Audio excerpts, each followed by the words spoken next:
Hey, what's going on, everyone?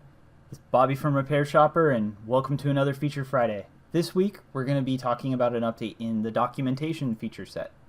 For those of you that aren't aware, yes, RepairShopr does have a wiki/documentation feature, and you can make it an internal style documentation center for your own use in your business, as well as making it customer facing as well for anyone that supports a business or a customer that may need a quick go-to guide and that sort of thing.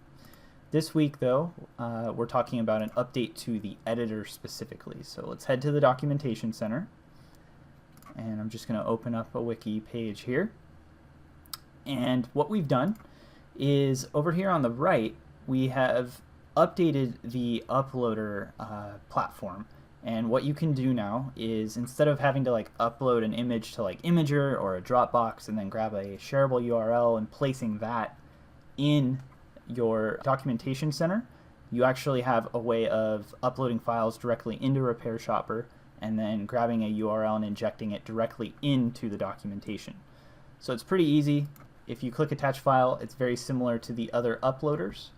You just drag and drop, click to add, or you can use other social media links or other various storage options. Then you'll be presented with two options, a resized URL and an original URL. When you do this, you just click one, it'll copy to your clipboard, and then from there, you just go to the section in which you want to add the image, click Insert Image, paste the URL, and hit OK. The image will load in, and you'll have a nice, clean, crisp image directly in the wiki without your customer having to click a URL and open it in a different tab. But this might be a good way to update images and introduce how-tos in a similar manner to the RepairShopr knowledge base that a lot of you are using.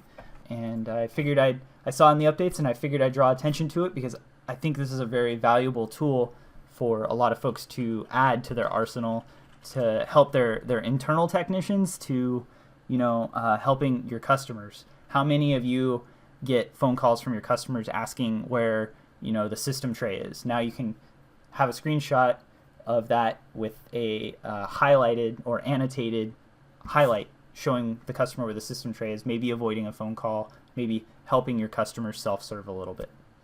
Anyway, I hope everyone enjoyed this. I appreciate your time, and I'll see you in the next one.